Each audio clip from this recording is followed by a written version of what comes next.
Sidang lanjutan perselisihan sengketa hasil pemilihan Kepala Daerah Mamberamo Raya 2020 yang digelar di Mahkamah Konstitusi Jakarta Senin 8 Januari 2021. Pihak terkait dalam pembacaan eksepsi meminta Majelis Hakim Mahkamah Konstitusi menolak semua gugatan pihak pemohon karena tidak memenuhi unsur-unsur yang dipersengketakan dalam Pilkada Kabupaten Mamberamo Raya. Pertanyaan tersebut disampaikan kuasa hukum pihak terkait pasangan John Tabo Efer Mudumi usai mengikuti sidang di ruang sidang lantai 2 Mahkamah Konstitusi Jakarta Senin 8 Januari.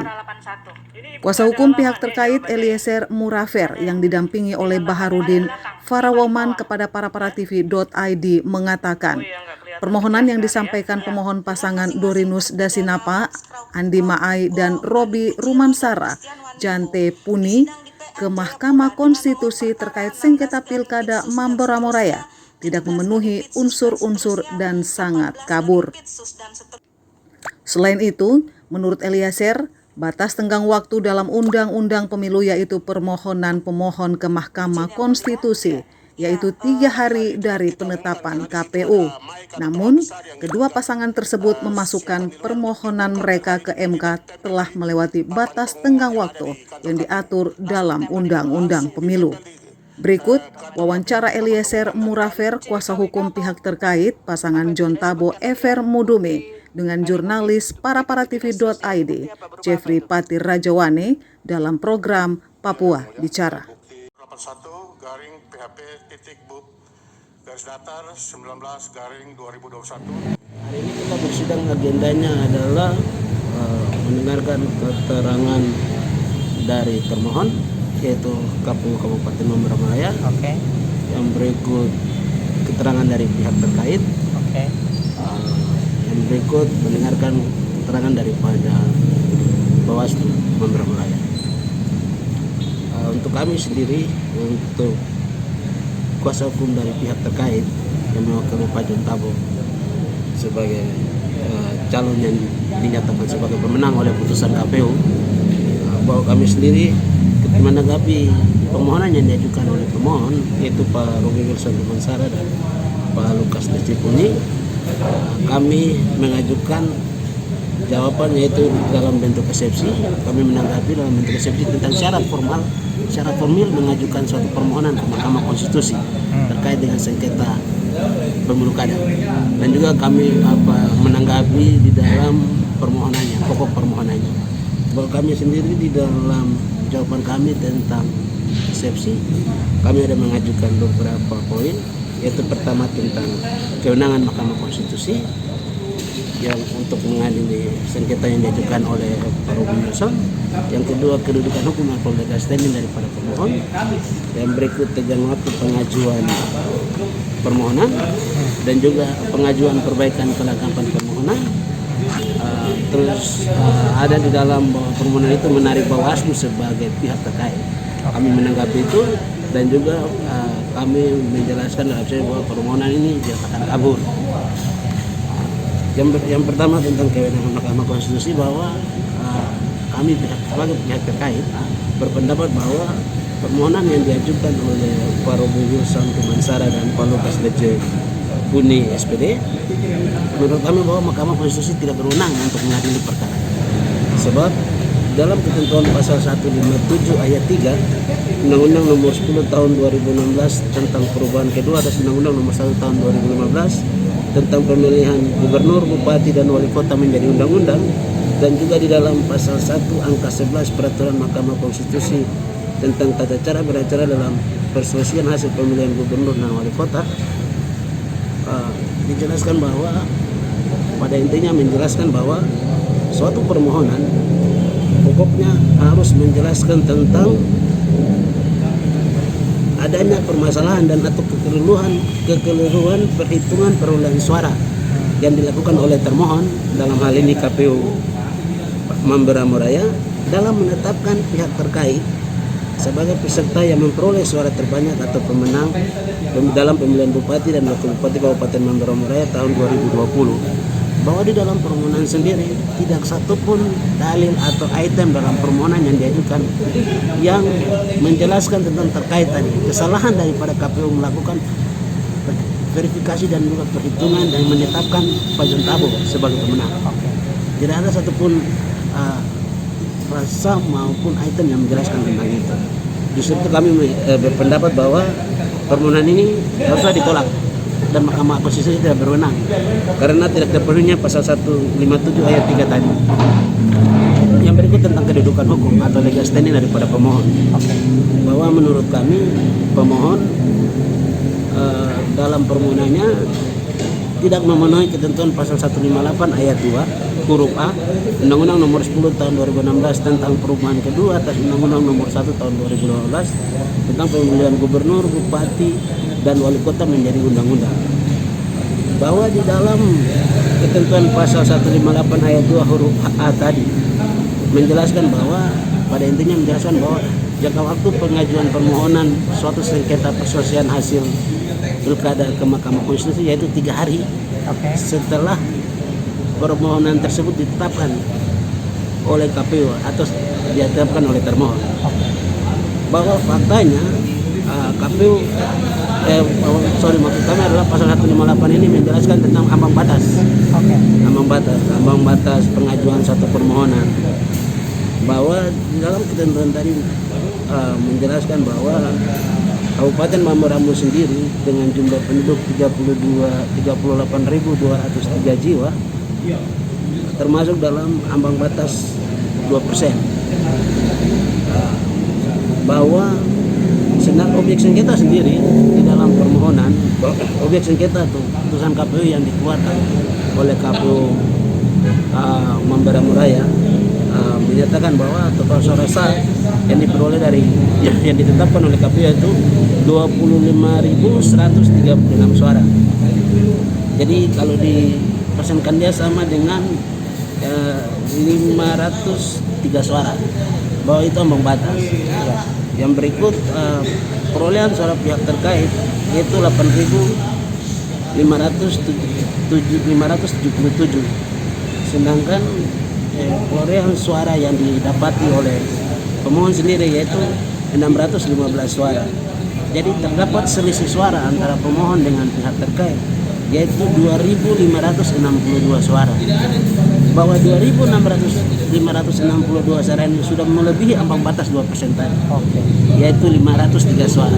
Jadi permohonan diajukan bisa diterima dari kedudukan hukumnya bahwa permohonan bisa diterima apabila selisih suara itu tidak boleh melebihi daripada 503 suara tadi.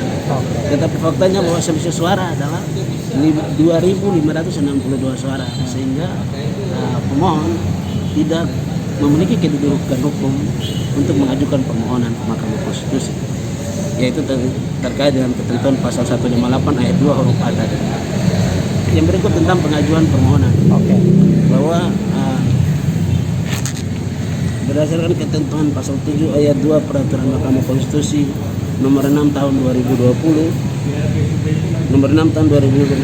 pada pokoknya menyatakan bahwa jangka waktu pengajuan permohonan ke Mahkamah Konstitusi adalah 3 hari sejak diumumkannya putusan KPU yang dijadikan objek sengketa dalam suatu permohonan. Bahwa faktanya KPU Mamberamo Raya menetapkan surat keputusan nomor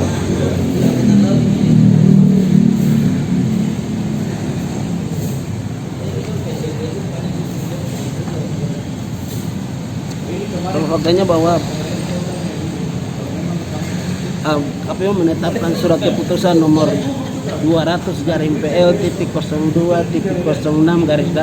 KPT garing 9120 garing KPU garis datar KAP garing 12 Romawi garing 2020 tentang rekapitulasi dan penetapan hasil perolehan suara tingkat Kabupaten Pemilihan Bupati dan Mamberamo Raya, yaitu KPU menetapkan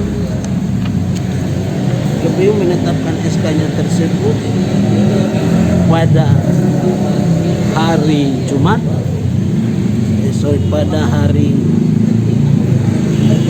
pada hari Rabu tanggal 16 Desember 2020 pukul 13.45 waktu Indonesia Timur.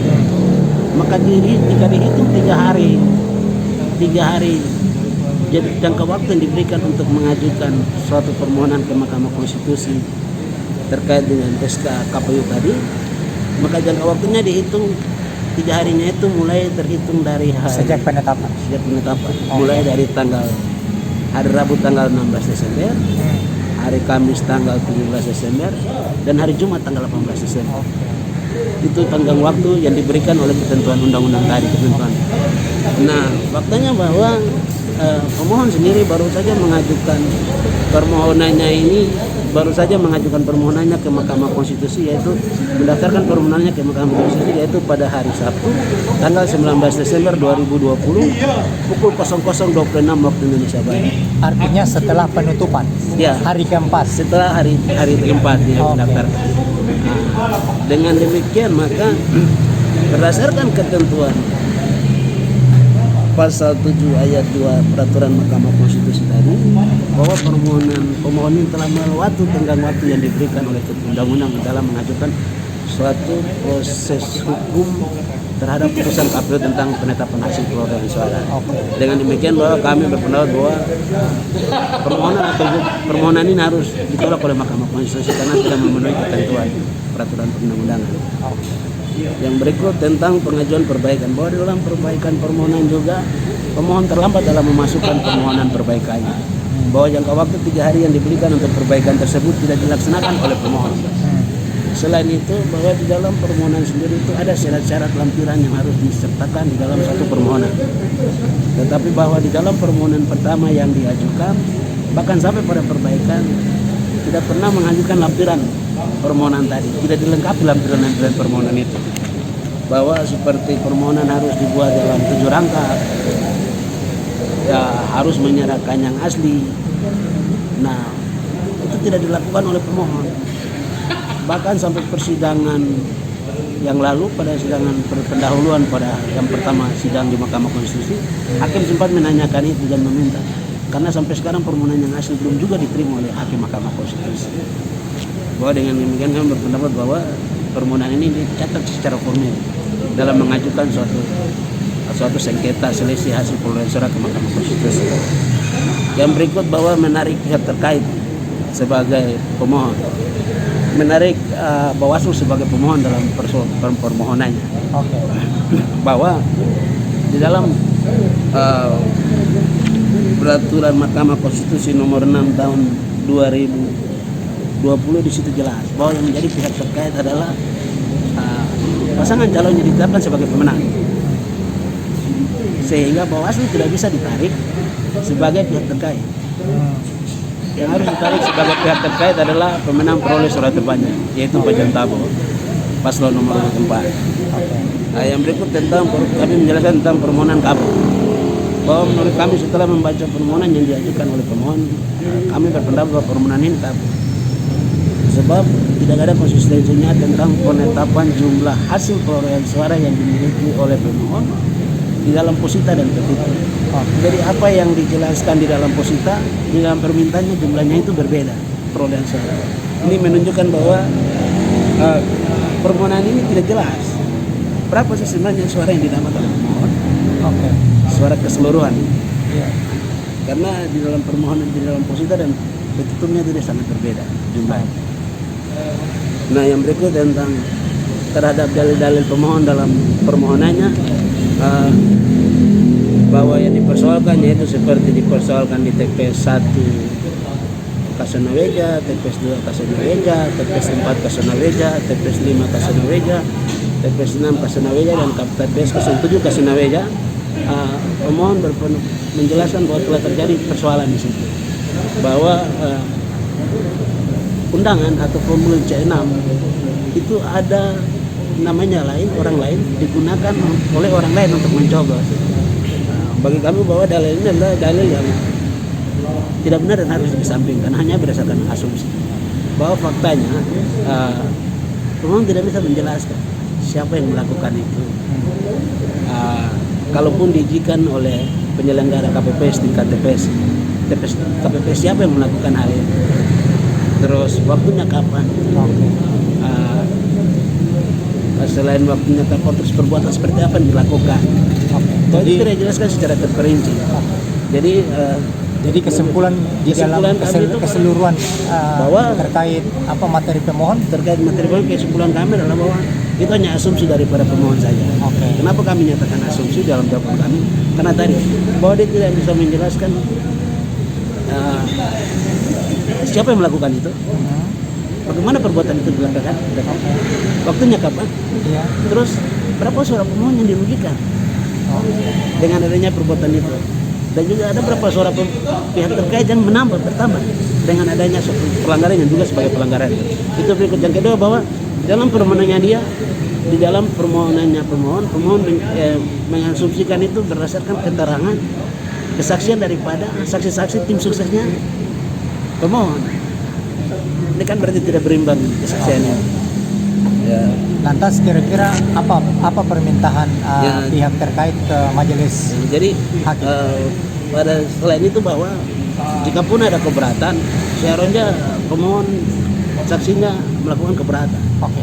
mengisi lembaran kejadian khusus yang disediakan oleh penyelenggara tingkat TPS. Buktinya kan tidak. Ya, faktanya bahwa sama sekali tidak ada keberatan, bahkan tidak pernah ada rekomendasi dari Bawaslu, Apandis maupun pengawas tingkat TPS terkait dengan dalil-dalil yang disebutkan di dalam permohonan-permohonan.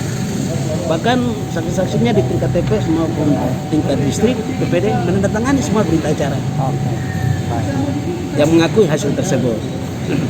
Ya, akhirnya di dalam kami memohon kepada majelis dalam petitum kami, dalam keterangan pihak terkait kami, meminta agar mengabulkan eksepsi kami tadi yang kami jelaskan. Yang berikut, bahwa dalam pokok perkara menolak permohonan untuk seluruhnya. Yang berikut adalah menyatakan benar dan tetap berlaku dan sah telah tepat Komisi Pemilihan Umum KPU Kabupaten Mamberamo dalam keputusannya nomor 200 yang menetapkan tentang rekapitulasi dan penetapan hasil perolehan perhitungan tingkat kabupaten pemilihan bupati Mamberamo tahun 2016-2020. Dalam arti bahwa menetapkan bahwa telah benar dan tepat KPU menetapkan dengan perolehan hasil, yaitu pasangan nomor 1 Dorinus Dasinapa dan Paris Yosafat Mai mendapatkan 4.929 suara, Robi Williams Rumansara dan Lukas Lejepuni mendapatkan 6.015 suara. Christian Wanimbo dan Yunas Tasti mendapatkan 5.615 suara. Dan Dr. Andrus John Tabo dan Eva Modumi mendapatkan 8.577 suara dengan total keseluruhan suara sah yaitu 25.136 suara. Sip.